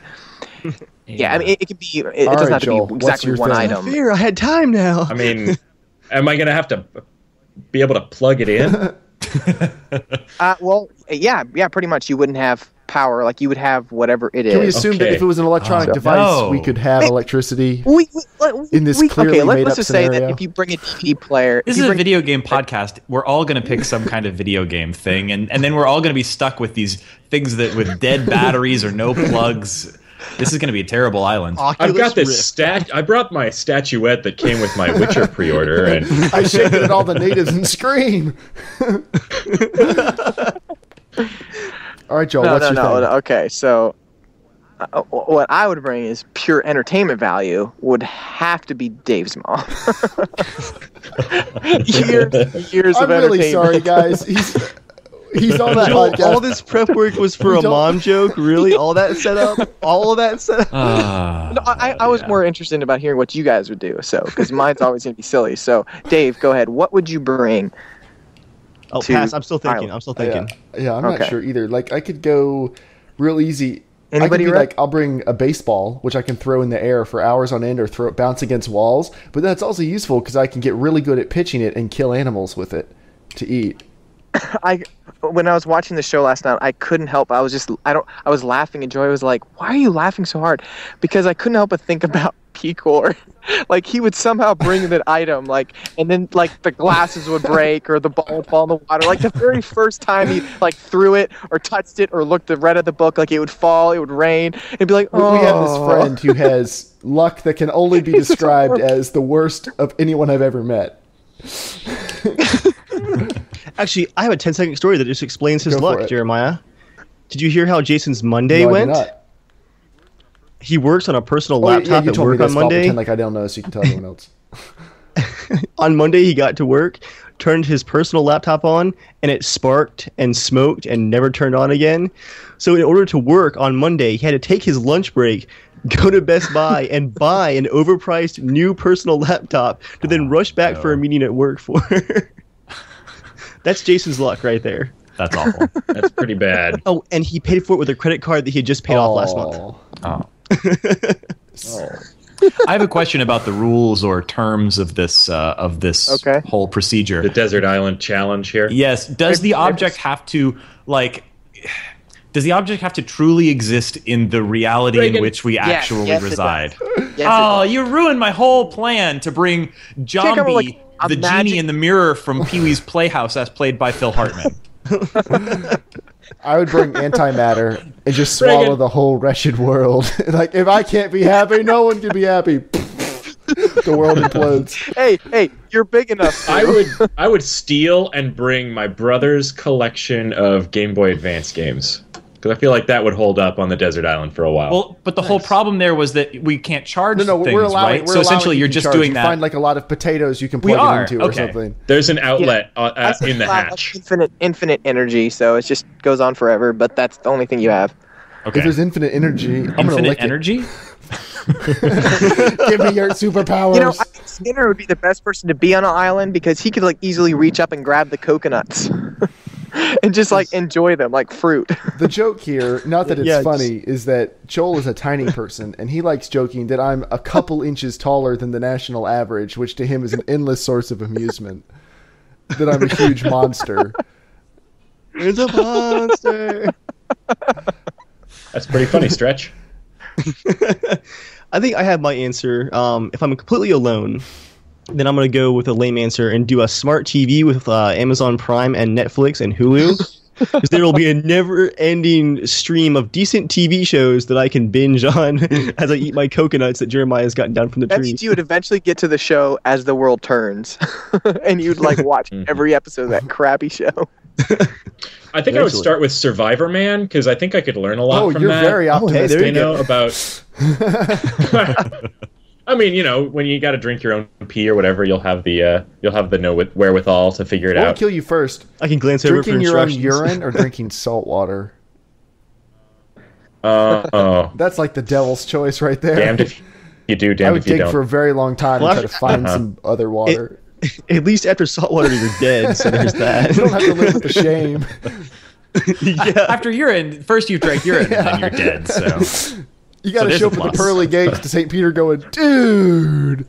You guys got any toothbrushes? You're going to need to sit out there for a while. Can I get a mint? It's like we have standards.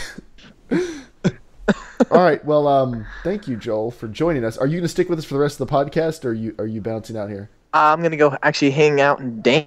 I'm going to dance like a fool, wedding? man. Yeah, I am. Yeah, well, they just started eating and stuff, so they actually just finished cutting the cake. Special report. What you skipped cutting the cake? No, I mean like they just finished and then I came out here. So, yeah. So they have a cheesecake actually for cake and cupcakes. So it's not really much to cut or whatever. But so yeah, I'm gonna dance. But last little thing, what are you guys most excited to possibly see tomorrow? Not what you think is going to be displayed, but what are you most excited to actually? What? Yeah, sorry. Monday? Gosh, not tomorrow. That was like Monday. I'm all ready for Monday. Yeah. I don't know. This weekend, I'm just like in E3 heaven right now, so I'm just excited. Well, I already saw The Witcher 3 today, so I'm basically done for. See you guys next year, and that's all I needed. So you're not excited to see The Division? If they show if they show like 10 minutes of gameplay, I'm excited. I don't want to see the stupid, very, very heavily edited sequence that they've been showing for 2 years. I want to see Watch Dogs all over again. Well, I think we're going to see it because I mean it's been a year since it was announced, so I think now's the time we'll see it. I'm really excited to see Battlefront. If they show it, I'm excited. They already said they are. They said they are. They're showing it off this year. You guys should be ready for some casual conversations for the Patreon subscribers. Casual conversations will be dropping after the major press conferences. So. Oh yeah, Xbox I think is at 12. This is EA and Ubisoft are like this is Western time and 4 o'clock. Eastern. Okay. Yeah, we confirmed. So it's 12 o'clock. Then it's like a 2 o'clock and a 5 o'clock, and then Sony's is at 8 o'clock, or 8 or 8:30, I think. So after that, for the late evening, because I'm actually doing the Norman Visual Effects meeting on Monday night. But after that, let's definitely chat. I know James and I will be up, and we'll be on Skype and stuff. So we should chat, like text chat while we're watching. Sounds good. Same as last year. So, all right, cool. Well, you guys have fun. Break a leg. I'm going to go break a leg by dancing my face off. Dance your face off, Joel. Bye. See you guys. See you, Joel. He is, believe it or not, a grown man. Okay, so now we're at the part of the show called Dave's Comment of the Week, where Dave digs deep into the cesspool of the internet and shares with you things that people have told us on our videos this week. Oh, yes. This is why we don't post to you. It's always good. Before we begin, should I save the Brian Hicks tweets for next episode with our more DayZ focused talk? No, that one one of those is so good that it just has to be read. Okay. So we'll start off with my personal comments from my channel. I got a couple of good ones this week. On our first DayZ Epoch video, this is total leet speak, so I'm going to try to read this. Bandit Nub, L2P, which is, I guess, learn to play. Kids like you ruin the game. So stop playing the game in a way that I don't like. You mean, stop playing this game with no rules or structure in the way that I don't play the game, which affects the way I do play the game, and I hate you. And please kill yourself. Think how much better the game would be if everyone played the same way. Yeah. I've always loved that argument. Like, hey, this sandbox game right here, this open world sandbox game, you're playing it wrong. DayZ, which has no objective. There is no objective. If you just want to sit on the coast and die, that's valid. That's just as valid as killing everybody you meet. So, all right. Probably how I would play it, really. I'll just censor this one just a bit. The username is the Mama Bear 1999, so we can assume this is a 15-year-old. All right. Yeah, this is on a real-time strategy series that I haven't updated in a few weeks because I'm updating other real-time strategy videos that take hours to record, edit, render, and upload. These are like hour-long videos.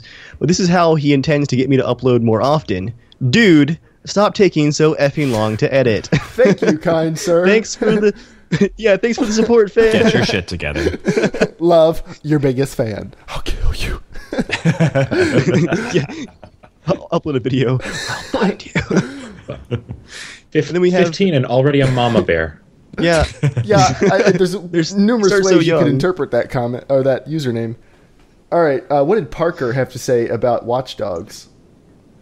Yeah, this is actually, I'm really glad that Parker commented this comment. He got into some really deep discussion about the graphics, with Watch Dogs. There's been a lot of discussion about how Watch Dogs here at launch did not meet the E3 projection of a few years ago.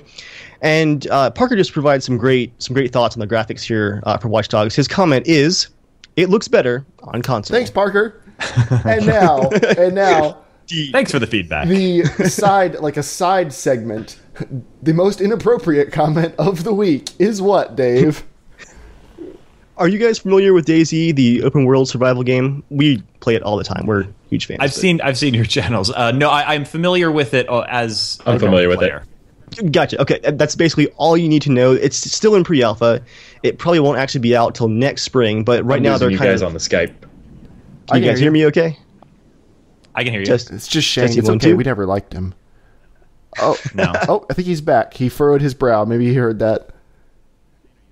Shane, are you there? He's thinking about it. Someone is torrenting at his house. All right, we'll try to get him back in a second. If need be, Reagan, I can... Oh, no, now his video froze at his derpy face. Oh, he's gone. I can call his telephone from Skype and Skype him back in that way if he's truly offline.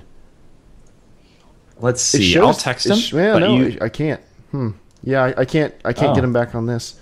But okay. Well, Dave, what's your most inappropriate comment this week? Yeah, well, basically the game is still in pre-alpha and will be for a while, so they're still defining the core concepts that are going to make up the final result in the survival game. And occasionally I like to go to Brian Hicks or Dean Roccat Hall's Twitter pages and just look at the replies they get to unrelated tweets. Brian was posting about like a TV show or something he was watching. Brian Hicks is a producer on DayZ, and someone replied to his innocent tweet about a television show with, "Hey, add raping to hardcore servers, please." And it was even better because the next day, after getting no response, he followed up with a second reply to that same tweet. "Hey, take me off your block list, you arrogant twat." Oh, man. And I mean, as DayZ players, you have probably already seen some of the articles that were posted recently where I don't have enough context, and nor do I really want to wade into that into that discussion. But there's already some controversy about DayZ in that regard. Good God.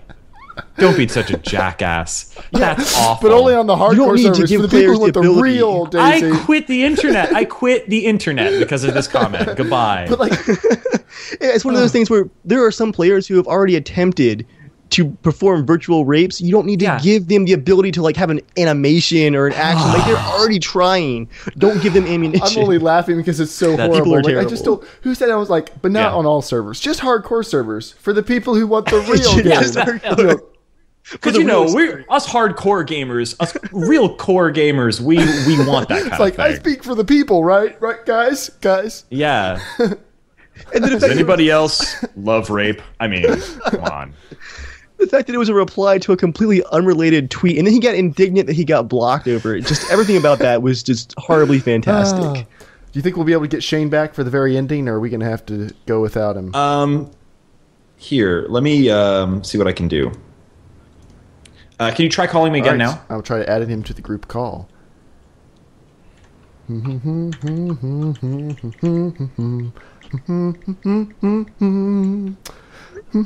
If that doesn't work, I can give you his phone number and you can try that. That works pretty well. It does not appear to even be ringing. I put it in the everyone, Skype chat. do not read. Woo! Boom. All right. And all right, here goes.